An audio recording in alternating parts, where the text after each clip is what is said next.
aroma de sabor.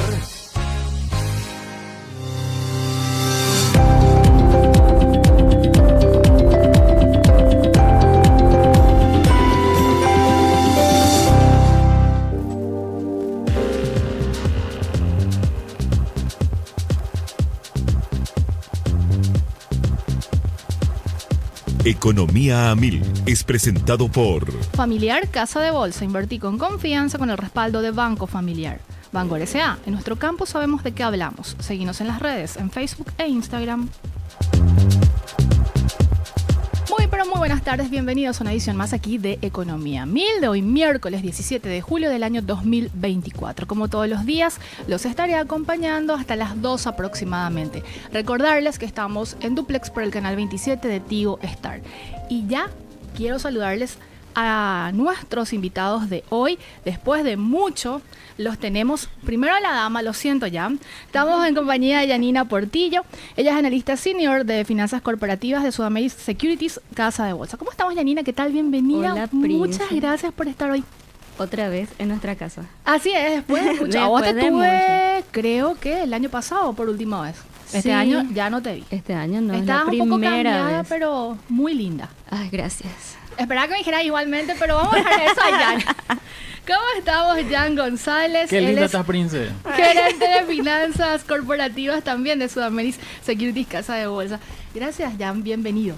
Muchísimas gracias. Para nosotros siempre un gusto venir a compartir un poco los temas que nos encanta hablar acá contigo. Así mismo. Este año yo no te tuve a vos, tampoco. Tampoco todavía. Ok. Pasaron muchas cosas. Muchas. Cositas. En realidad, muchas. Y quiero enviarle un saludo muy especial porque después capaz y reclame Luis Sartorio, así que también un saludo muy especial a Luis. La próxima lo vamos a tener. Hay que acordarse siempre de él porque si no nos toxiquea mal después. Totalmente.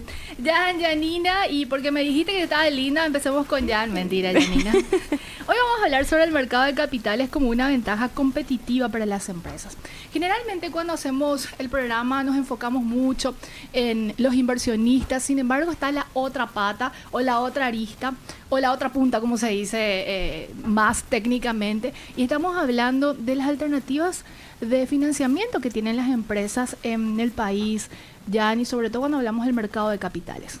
Exactamente, justamente con Yanina nosotros nos encargamos de esa parte, ¿verdad? La otra cara de la moneda, es la generación de productos que finalmente son los que ponemos en la mesa a disposición de los inversionistas. ¿Y cuáles son estos productos? Y justamente son las emisiones de las empresas, ¿verdad?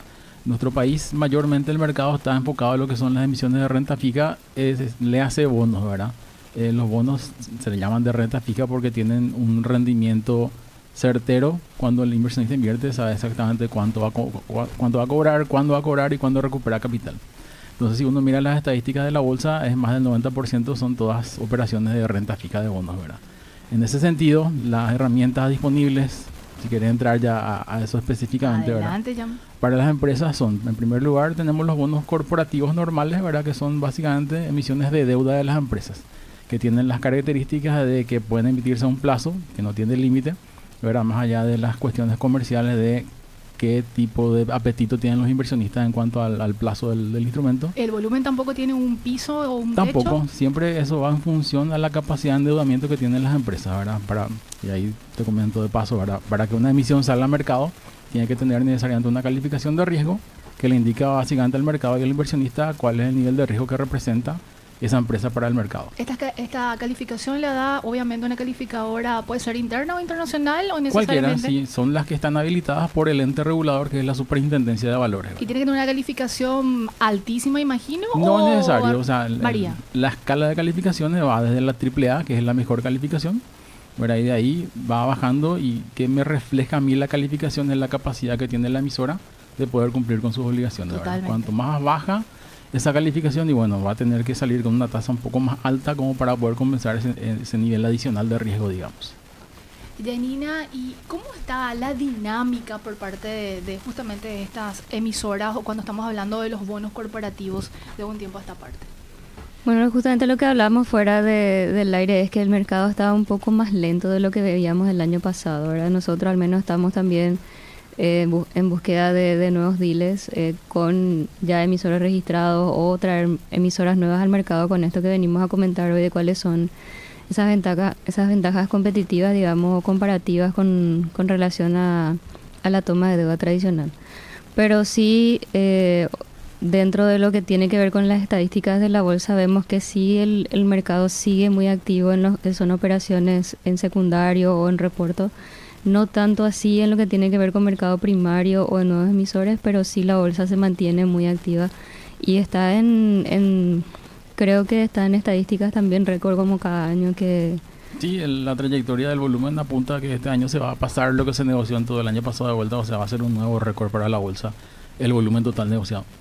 Cuando una empresa decide justamente tomar otro instrumento, como ya mencionabas, de emitir, por ejemplo, en el mercado, Jan, ¿qué es lo primero que de alguna manera también termina analizando el componente que toma dentro de la mesa para hacer ese proceso de decir, yo voy a emitir porque necesito obviamente financiamiento, pero principalmente qué es lo que ves o qué ustedes recomiendan en todo caso desde Sudamérica Securities? Claro, mira, nosotros cuando empezamos a trabajar con un cliente potencial, ¿verdad? Le mostramos, que te explico dentro de un rato cuáles son todas las ventajas de emitir, ¿verdad? Pero todo finalmente se traduce a una discusión de tasa, ¿verdad? Para que la empresa se anime a ir al mercado, el costo de financiamiento que tiene el mercado tiene que ser competitivo, tiene que él poder comparar contra lo que le va a cobrar un banco en tasa versus, en materia de crédito, ¿verdad? O de préstamo. Claro, como préstamo, normal, financiamiento vía banco versus emitir en el mercado, con el estrés, si quieres llamarle, que eso implica, ¿verdad? Estrés en el sentido de que una empresa, al ser pública, ¿verdad?, al cotizar en una bolsa, tiene que presentar sus estados financieros en forma trimestral, tiene que tener un balance auditado en forma anual y tiene que tener una calificación de riesgo. Eso de repente ha sido una alerta de repente para muchas empresas que dicen no quiero mostrar mi balance o no quiero compartir información, con lo cual nosotros no estamos de acuerdo, ¿verdad? Porque finalmente lo que se muestra en el balance son datos financieros más que nada y ahí no se ven procesos, no se ve capital humano, no se ve la cultura de la empresa, ¿verdad? Entonces, si es que yo tengo miedo que mi competencia vea, mucho más no va a poder ver la competencia, ¿verdad? Exacto. Claro. No se revela la estrategia, digamos, de la empresa, sino más bien el resultado de esa estrategia dentro de los números que ven los inversionistas. Y para nosotros al menos es una cuestión de imagen muy importante para una empresa que está en bolsa, porque no solamente ayuda en lo que decía Jan en conseguir una tasa más competitiva al emitir, sino que obtener también esa imagen de transparencia o de números sanos o de mostrar lo que estamos haciendo dentro de nuestros balances. También como empresa me da a mí una ventaja también al negociar con los bancos, por ejemplo. Entonces los bancos te dan una mirada diferente cuando vos estás en el mercado porque tienen mucha más información y saben también que existe un competidor también, digamos, dentro de lo que tiene que ver con financiamiento. Entonces esa imagen también es algo a lo que nosotros también le damos mucho valor, digamos, al momento de ofrecer a cualquier empresa entrar dentro del mercado y pasar por todos esos procesos. Quiero hacer, antes de pasar a otro tema, quiero hacer mucho foco nomás en este tema de la tasa, porque como te digo, podemos hablar todas las bondades del mercado, pero finalmente se traduce todo a un tema de tasa, ¿verdad? Y ahí nosotros, haciendo la comparación de lo que es un préstamo versus una emisión en bolsa, y tomando ciertos parámetros, ¿verdad? Con el préstamo de repente puedes armar una estructura, o el banco te arma una estructura que tiene amortizaciones, ya sea anuales o semestrales. En la bolsa no necesitas amortizaciones, vos puedes pagar todo al vencimiento. Entonces, comparando un préstamo contra una emisión a la misma tasa, el préstamo siempre tiene una pequeña comisión de desembolso, ¿verdad? Que dependiendo de la institución está entre 0,10 a 0,25 del monto total. Y en bolsa, ¿vos qué tenés? Vos tenés costos de registro en el regulador, en la superintendencia de valores, registro en la bolsa y los honorarios mismos de la casa de bolsa, ¿verdad? En total, más o menos, podemos decir que ese costo en función al monto que vos vas a levantar está entre el 1 a 1.5%. Igualmente, si vos comparás ambos flujos, te das cuenta que el costo de financiamiento, el all-in que le decimos, el costo financiero o el costo de la operación, siempre va a salir más barato en las emisiones por el hecho de que las emisiones no pagan IVA sobre los intereses. En donde el banco te cobra IVA sobre intereses, ¿verdad? Lo cual hace que si vos haces una tier all-in, ¿verdad? De todo tu costo financiero de la operación, siempre el préstamo con el banco te va a salir más caro. Es cierto que vos podés descargar tu IVA, ¿verdad? Te genera un crédito que después cargas, pero sigue siendo un impacto en el flujo de caja, por lo cual si vos tomás exclusivamente hablando en términos de flujo de caja, vos te das cuenta que las emisiones te salen más barato que tomar préstamos con los bancos. Y también te permite esto de la disponibilidad en materia de yo necesito liquidez casi de forma inmediata. Imagino que también el plazo o el proceso se acorta o no viene tampoco, o no viene por ese lado ya. No viene tanto por ese lado, ¿verdad? Sí, cuando salimos nosotros a captar, ponemos una fecha y un día de la emisión, los fondos se disponibilizan al día siguiente, ¿verdad? Típicamente las liquidaciones de nuestro mercado son al día siguiente. Pero siempre hablamos de cuando uno registra lo que se llama un programa de emisión global, que es básicamente el monto total que el regulador te autoriza para emitir dentro del mercado. Eso tiene una vigencia de 500 días prorrogable por un año adicional. Dentro de ese plazo, conjuntamente con la casa de bolsa y dependiendo de, primero, las necesidades del emisor, ¿verdad? Si hablamos de cuál es el destino, si de reestructuración de pasivo, de repente levantar todo, cancelar los préstamos de corto plazo y caros que vos tengas y patearlos para largo plazo. O si hablamos de una inversión de capital que requiere cierto cronograma de desembolso, se arma un cronograma de emisiones también que vayan en función a las necesidades también del emisor, de tal modo que el emisor no se cargue con un monto financiado y tenga que pagar intereses en forma innecesaria, ¿verdad? Entonces ahí se optimiza mucho lo que es el flujo de caja de la empresa. Con respecto a la fijación de tasa, Janina, ¿cómo se establece eso en el sentido de cuánto realmente o se fija de repente también por la dinámica que tiene el mercado o por la tasa de referencia del Banco Central? ¿Cómo se fija? El mercado es el que dicta realmente hacia dónde vamos a ir con la tasa. Mucho tiene que ver con la calificación de riesgo misma que pueda tener la empresa. Mientras mejor calificación, entonces la tasa va a ir más para abajo. Después tenemos puntos de referencia, o sea, hace un año o dos que hablábamos de nuestro punto de referencia, que eran los botes para los bonos del tesoro para guaraníes y en el caso de los dólares con los treasuries. Entonces tenemos puntos de referencia en el mercado mismo de en cuánto están rondando las tasas de acuerdo a los plazos, y esas son nuestras bases, y a partir de ahí en cascada de acuerdo a lo que tiene que ver con la calificación de riesgo del emisor. Entonces la ventaja dentro de esto es que podés mostrarle al emisor, digamos, la construcción de esta tasa y tener como una mayor noción de dónde sale ese precio, digamos, para cada emisión. Y eso es, después ya, o sea, nosotros no podemos salirnos de lo que el mercado nos dicta. Entonces es básicamente eso, seguirle al mercado también, porque siendo un emisor o siendo una empresa, o sea, una empresa emisora tiene que también ofrecer como una prima, digamos, con relación a otros instrumentos que pueden ser oportunidades también de inversión para los inversionistas. Entonces también es tomar cuál es el apetito de riesgo que tiene el inversionista y también tentarle para que sea atractivo. Jan, hablabas de que no hay un plazo, tampoco hay un corte de entrada, un ticket de entrada, por denominarlo de alguna manera, en el sentido de yo quiero estos recursos para tener cierta liquidez o financiarme.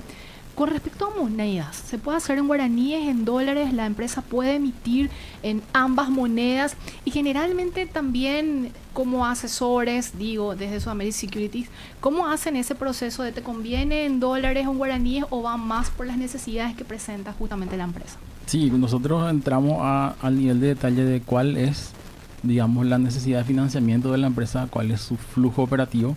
Ahora está más concentrada en guaraníes, está más concentrada en dólares.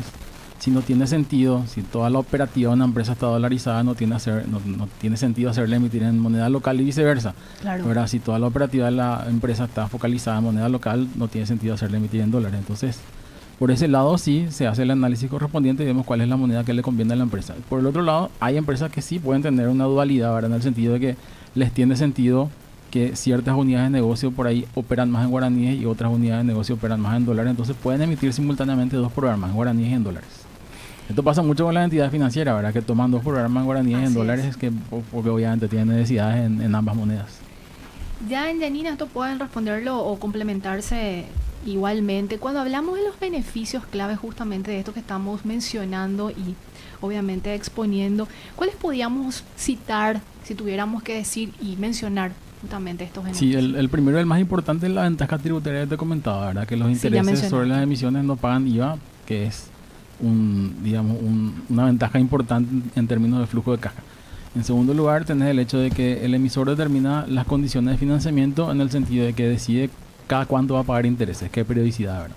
Entonces el emisor tiene flujos que están concentrados de manera más periódica mensual, tiene sentido que emita un bono que paga intereses en forma mensual. Una casa electrodoméstico que cobra cuotas de sus clientes en forma mensual y tiene sentido que acomode los pagos de sus propios intereses a ese flujo, ¿verdad? Mientras que otras empresas que están vinculadas más a los ciclos agrícolas y tiene más sentido que los pagos de intereses sean un poco más espaciados y que los vencimientos de capital caigan en épocas en las cuales hay flujo de caja como para poder hacer frente a esas obligaciones, ¿verdad? Entonces eso por otro lado. Tenés el hecho de que las emisiones son rescatables, ¿verdad? En estos días justamente hubo un rescate por parte de una empresa importante. Hoy creo que es. Hoy es, ¿verdad? Sí. No sé si rescatar podemos aterrizar más el término. Sí. ya. Pasa que, ¿qué pasó en los últimos tiempos? Muchas empresas salieron a emitir con tasas relativamente altas y recordemos que a partir de agosto del año pasado el Banco Central empezó a flexibilizar la política monetaria y la tasa de política monetaria que estaba arriba del 8, hoy día estamos en 6. Claro. Entonces eso en cascada hace que todas las tasas vayan teniendo una trayectoria en descenso. ¿Qué ocurre con esas empresas que habían tomado deuda a largo plazo en ese momento de tasas altas y no están obligadas a convivir con una deuda cara hasta el final, ¿verdad? Hasta el vencimiento? Claro. Entonces, ¿qué opción tienen? Por eso hablamos de esto como ventaja. La empresa puede decidir rescatar. ¿Qué quiere decir rescatar? Compra toda la deuda, ¿sí? ¿Y hay un tiempo determinado de hacerlo en 3 meses o eso puede hacerlo incluso al día siguiente? No puede hacer. Estoy exagerando. Es buenísima la pregunta porque entonces Tenés que ganarle a ese detalle, ya. 2 contra 0. Adelante, ya. Pues sí, buenísimo detalle, sí. Sí, en el sentido de que pues, qué chiste tiene para el inversionista invertir y tener el riesgo de que se le va a rescatar nomás la emisión a los 2 meses, ¿verdad? Entonces, ¿qué incentivos uno tiene? Pero no hay una legislación que determine. Sí. La reglamentación de la bolsa habla de que todas las emisiones, primero que nada, para que sean rescatables, tienen que tener un plazo mínimo de 3 años, primero. Y lo otro que tiene que haber transcurrido la mitad de la vida de ese bono. Entonces, para una emisión de 3 años, tuvo que haber pasado 1 año y medio y a partir de ahí recién es rescatable la emisión. ¿Verdad? Porque ese es uno de los tantos riesgos que tiene el instrumento de renta fija, ¿verdad? La posibilidad de que sea rescatable. Porque para vos, inversionista, que tenías la expectativa de tener un flujo de caja de 3 años, 5 años, claro, se te corta, ¿verdad? ¿Y qué haces vos? ¿Qué te genera? ¿Cuál es el estrés que te genera? Que vos tenés que buscar cómo reinvertir de vuelta lo que te pagaron antes de lo que vos tenías previsto. Y claramente el entorno de tasas no va a ser el mismo, ¿verdad? Porque hoy día las tasas están más bajas de cuando la gente había invertido originalmente en esa empresa. O sea, esa empresa en particular salió con tasas. La emisión que rescató estaba con tasas arriba del 10%. Rescata y sale con tasas de entre 8 y 8,5%. Entonces, para la empresa es genial, ¿verdad? Porque deja de convivir con esa deuda cara, pero para el inversionista es un riesgo porque se ve cortado su flujo de ese instrumento en particular, ¿verdad? Y tiene que buscar una opción de reinversión. Rescatar antes de tiempo, obviamente, supeditado al esquema normativo que lo mencionaba ya, ¿está sujeto también a una carga adicional para el emisor, para la empresa emisora o no, Janina? ¿Carga adicional en qué sentido? ¿Y por rescatar antes de tiempo? No representa ni un costo. Solamente el costo que deriva el pago de intereses hasta la fecha en que se hace el rescate, ¿verdad? Mencionabas de varios sectores económicos, por encasillarlo, Jan. ¿Esto está sujeto también como bono corporativo de las empresas a determinados sectores o cualquier actividad? Cualquier empresa que no esté regulada por el Banco Central es un bono corporativo, básicamente. Ok. Para las empresas que están reguladas en el sentido de financieras y bancos, tenés 2 instrumentos que son los bonos financieros y los bonos subordinados. ¿Podemos ahondar también en esos términos? Claro, los bonos financieros son deuda pura de las entidades financieras, ahora en el sentido de que no tienen un riesgo de convertibilidad, lo que sí ocurre con los bonos subordinados. Los bonos subordinados cumplen 2 funciones, ¿verdad? En primer lugar, les suma al capital secundario de los bancos, lo cual les permite crecer en cartera de préstamos, ¿verdad? Y por otro lado, tienen esa particularidad de que eventualmente son convertibles en acciones ante ciertas circunstancias, ¿verdad? No está de más decir que si es que ocurre una conversión de bonos subordinados a acciones, quiere decir que la entidad estuvo pasando por un mal momento, ¿verdad? Y que no hubo soluciones y que los accionistas no estuvieron dispuestos a aportar más capital para cumplir con los ratios de solvencia que le exige el regulador. Hay que decir también que eso nunca ha pasado y si bien es un riesgo del instrumento específicamente de los bonos subordinados, ese riesgo de ocurrencia es muy, pero muy bajo. Y si tuviéramos que hablar del tamaño de las empresas que pueden incursionar en el mercado de capitales e ir en busca de financiamiento, ¿hay una determinación de que sea pequeña, mediana o no hay, vamos a decir, legislativamente eso? Sí, la reglamentación permite, tenés distintos regímenes, de verdad. Está el régimen normal, digamos, que es para sociedades que tienen un capital integrado de más de 1.000 salarios mínimos. Tenés un régimen especial para las pymes también, ¿verdad? No hay nomás todavía casos de éxito, ¿verdad?, en el mercado para pymes. Entonces esa es la segmentación que tenés dentro del mercado, ¿verdad? Están las sociedades emisoras, sociedades emisoras de capital abierto que te pueden emitir acciones también, y tenés todo el apartado de pymes que tienen un régimen de reportería y de registro mucho más liviano, ¿verdad? Porque después de todo son pymes, y se trata un poco de impulsar ese sector. Pero de vuelta todavía no. Me genera curiosidad, puede responder Janina o Jan, ¿por qué las pymes no están en esta dinámica, vamos a decir? Y realmente es como una materia pendiente todavía el desarrollo de lo que tiene que ver con el ingreso de las pymes al mercado. Es como, en primer lugar, siempre se relaciona la pyme con cierto grado de informalidad. En primer lugar, no quiere decir que sea la generalidad, pero hay ciertos matices ahí que son difíciles. Pero más que nada, ahora mismo el mercado está más preparado para empresas medianas o grandes, digamos, por el apetito de riesgo que existe en el mercado. Las pymes son mucho más riesgosas.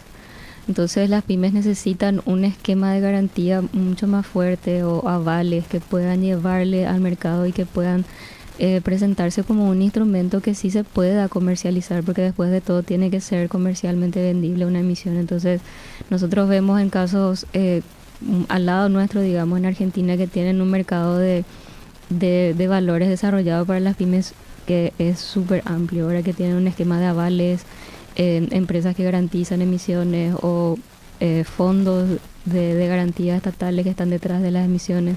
Entonces eso es algo que todavía nos falta explorar, digamos, como mercado, como ofrecer esa pantalla de atrás, digamos, que le dé respaldo a las pymes para que puedan ingresar y que también les haga sentido en lo que tiene que ver con costos, ¿verdad? Para poder ingresar, que no les salga más caro, digamos, que financiarse de manera propia o a través de bancos. Si me preguntas a mí, para ahondar un poquito más en esa pregunta, te diría que no es una cuestión exclusiva de las pymes, y te voy a tirar yo una pregunta ahora. De los 500 mayores, sí. No está en el libreto. De los 500 mayores aportantes al fisco, sí, en el 2022, sí, ¿cuántos de ellos vos crees que están registrados como emisores en la bolsa? Tira un número así. Tira un número así. ¿Es 2 dígitos o pasa de los 2 dígitos? Tira un número así. El primero, el top of mind. Así. Bueno, 14, no sé. 14. Ya se ve lo que es poco, ¿verdad? Sí. En realidad son 39, ¿verdad? De las cuales son 3 entidades financieras, el resto son corporativas. Pero para que te des cuenta nomás de la poca penetración que tiene la idea de emitir dentro del mercado de capitales, dentro de lo que es el empresariado paraguayo todavía, ¿verdad? Y eso ese es el paradigma contra el cual estamos nosotros, digamos, mostrando cuáles son las ventajas de emitir y por qué una empresa debería mirar al mercado de capitales como una opción complementaria a lo que es el financiamiento tradicional bancario, ¿verdad? Y yo hilo otra vez tu explicación ya con lo siguiente. Si tuviéramos que hacer una lista de 3 principales inquietudes que genera la empresa que quiere emitir y que les consultan a ustedes, ¿cuáles son y qué responderían a eso? Digo, cuando yo de repente llamo a Sudamérica y digo, yo quiero emitir, pero tengo estas inquietudes o no sé si llamarlo problemas, pero me genera cierta duda, y ¿qué responderían a eso si tuviéramos que enumerar esto como respuesta, digo? Mitos y verdades. Así es. Sí. Gracias. Mito 1 es el miedo a mostrar los balances, ¿verdad? Que es el que ya hablamos. Sí. Y lo que respondemos nosotros es lo que te comentaba, ¿verdad? Así que es. dentro de tu balance hay una información financiera sumamente abreviada que sirve de dato para el mercado, pero no te revela todos tus procesos, tu calidad de capital humano. Tienen un formato luego justamente, ¿verdad? Claro, el Tienen regulador que te dice así es el balance, ¿verdad? Claro. Que es súper así resumido, donde uno puede sacar información, sí, pero hasta cierto punto nada más, ¿verdad? ¿Y dijiste Entonces, que la actualización se hace cada 3 meses o es de Sí. manera mensual? es trimestral. La presentación de los balances de las empresas emisoras en la bolsa es trimestral. Tenemos uno. Otro ya. Eh, Mitos y verdades, sí. Mitos y verdades. ¿Qué puede ser otro? Qué fuerte. Lo de rescatar.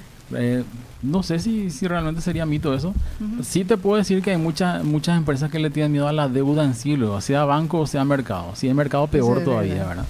Pero vos Sí. mirás balance de las empresas y ves que es puro aporte de capital propio, ¿verdad? Que en finanzas sabemos que es el capital más caro, ¿verdad? Por una cuestión de teoría. Entonces hay empresas que definitivamente son antideuda luego, porque famoso venimos de empresas familiares, de directorios muy conservadores que ven a la deuda como algo negativo. Cuando en La- realidad les podría ayudar a expandirse. ¿no? Totalmente, la deuda es una herramienta de apalancar, justamente por eso le llama apalancamiento, ahora apalancar tus operaciones y poder crecer más allá de lo que vos podés con tus recursos propios. Exacto. Entonces ese miedo a la deuda y el miedo a la deuda en el mercado es otro mito que también habría que romper, ¿verdad? Ver que la deuda bien administrada, ¿verdad? Bien calibrada en términos de su costo, con una tasa que tenga sentido y que la empresa pueda pagar, sobre todo, ¿verdad? Es positiva para la empresa. Cuando hablamos de análisis de la empresa siempre hablamos del crear valor, ¿verdad? Sí. Y como uno crea valor es incrementando los flujos de ingresos, ¿verdad? Con un costo de capital razonable. Y ahí en costo de capital hablamos de un mix de tanto capital propio como capital de terceros le hace deuda. Te salvo con la 3, Janina. Qué grande. Gracias por salvarnos. Cuando una empresa va a emitir, necesariamente tiene que decir para qué va a estar o para qué sale al mercado justamente a requerir este financiamiento, o no. Puede obviar esa información, digo, es para capital operativo, o es para inversión, etcétera.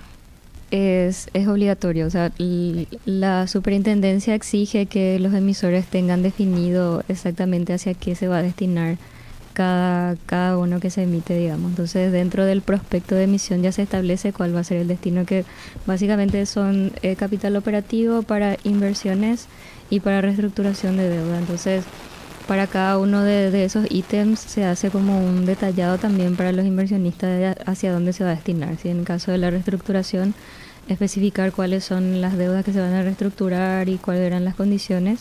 Y después de eso también nosotros ya, digamos, informamos eso a la calificadora o a los inversores también para que sepan que eso se está cumpliendo, ¿verdad? Entonces sí hay una obligación de parte del emisor de informar y de canalizar hacia dónde se dijo que se iba a destinar esa emisión. Sobre el punto, un millón de preguntas o todavía. Adelante. Sobre el punto nomás, donde uno ve, donde el inversionista puede ver esa información en el prospecto de la emisión. Todas las emisiones tienen un prospecto que está disponible tanto en la página de la Superintendencia de Valores como también en la página de la bolsa. El prospecto de la emisión es básicamente la información, o sea, el documento donde está toda la información de la empresa, quiénes son los directores, su currículum, el organigrama que se dedica a información financiera, todo lo que uno quiere saber. Y ahí figura también cuál va a ser el destino de la emisión que te comentaba Yanni, y también la posibilidad o no de que esos bonos sean rescatables, que es importante para el inversionista saber, ¿verdad? O sea, toda la información disponible, no hay nada que quede como colgando, vamos a decirle, en materia. Aparte se tiene también la asesoría, ¿verdad? Tanto por el lado del inversionista como del emisor. Jan, con respecto al tiempo que conlleva, yo te preguntaba si con respecto a acceder a un crédito o hacerlo a través de vía o mercado de capitales, ¿cuál es ese proceso que tiene que seguir la empresa? Bueno, ya tomé la decisión de salir a emitir, pero ¿cuánto más o menos le lleva ese proceso de finalmente contar con los recursos? Hoy día depende mucho de cuál es la situación de los estatutos sociales de esa empresa. Si los estatutos ya contemplan la posibilidad de emitir instrumentos dentro del mercado, el proceso es mucho más abreviado porque yo le registro nada más en la Superintendencia de Valores y en la Bolsa de Valores y ya salimos a emitir, ¿verdad? ¿Y eso cuánto tiempo lleva? Te diría, si el estatuto ya está listo, 2 a 3 meses aproximadamente entre hacer todo el registro del programa de emisión global y salir a comercializar a la nueva empresa, pues finalmente salir con un nuevo papel implica darle a conocer la presentación en sociedad de la empresa, ¿verdad? Entonces, eso. Te diría, y en caso de que no En caso de que no, hablamos de un plazo de 6 meses aproximadamente entre hacer la adaptación de los estatutos y todo el registro correspondiente, más la parte de calificación de riesgo y la comercialización misma del papel, ¿verdad? Janina, no sé si quedó pendiente algún tema más. Nos quedan aproximadamente 30 segundos. Como yo dije, tengo varias consultas, pero vamos a retomar este capítulo en otro episodio. ¿Les parece? Excelente. ¿Querés agregar algo más? Estás con 20 segundos. Estás muy linda, Princesa. Gracias. No, ¿Puedo tomar esos últimos 10 segundos y terminar? Jan. Para cerrar nomás las ventajas de emisión, es una empresa que está en el mercado, transmite una imagen mucho más corporativa, más sólida y de fidelización de los inversionistas para con sus productos. Entonces, ese otro beneficio, una externalidad un poco Así es. del hecho de salir a emitir en el mercado. La percepción que se tiene de una empresa que está en el mercado es de mucha más transparencia, corporativismo y seriedad y profesionalismo de la empresa. ¿Dónde se puede conseguir y encontrar más información sobre lo que estamos conversando hoy, Janina? Desde, obviamente, Sudamérica. La página de Sudamérica Casa de Bolsa es sudamericasecurities.com.py o buscan nada más Sudamérica Casa de Bolsa en Google y les va a llevar a nuestra landing page. Así es. Muchísimas gracias por estar hoy. Que tengan un excelente miércoles. Muchas gracias. Gracias, Prince. Un gusto, en serio. Muy dinámico o muy dinámica la entrevista hoy con Jan González y Janina Portillo. Ambos de Sudamérica Securities, Casa de Bolsa, hablándonos sobre el mercado de capitales como una ventaja competitiva para las empresas. Y les digo que este capítulo lo pueden volver a escuchar hoy a las 19:30 a través de la radio, obviamente Radio 1000, y mañana ya estará alojado este capítulo en el canal de YouTube buscando Economía a 1000 y también en Spotify. Así, vamos despidiendo, que tengan un excelente miércoles. Fueron 30 minutos sin cortes de Economía a 1000. Un programa de MF Economía e Inversiones.